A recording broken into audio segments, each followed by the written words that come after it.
started in Sparta with King Leonidas, the brave 300 with clothing of its sparse, going up against a million Persians, so they say. Back in those days, it was all warfare and no play.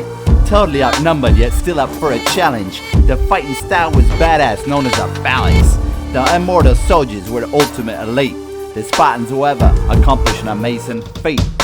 Win after win resulted in a final sacrifice. They got taken out with arrows, roll the dice. We came here to battle. Die. Alexander the Great was the man for a 10-year campaign. No one compared to his army and tactics got slain. He did a lot of good, also not just massive invasion.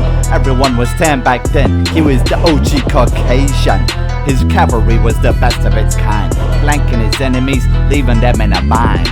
Twice he had Darius III flee from his battles, the king who herded his men around like cattle. Everyone underestimated the son of Zeus. They drank loads of wine, the energy juice.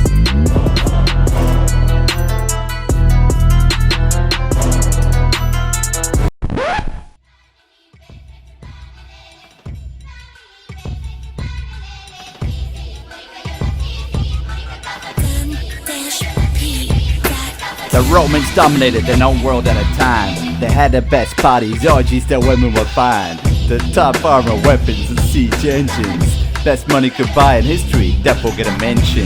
Do the math, they influence all armies to this day. Dictators, good guys don't matter, come what may. The gladiators and Billum, even the helmets had a name. Galea, don't you just love Latin, it's all the same. Easy to learn if you apply yourself a little bit. Ave Caesar, now that song could be a hit.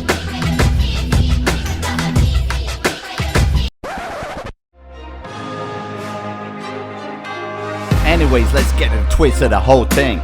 Jeeves was his name, not making cash, ka-ching. Back then he learned off me through the ages. We've gone through many religions, through phases. He was a ghost then, he was a man, then he was a ghost again.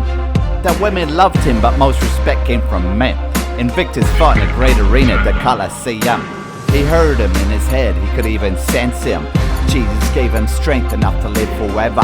Modern times proved to be a massive endeavor. Mama Records 2020 Mofo.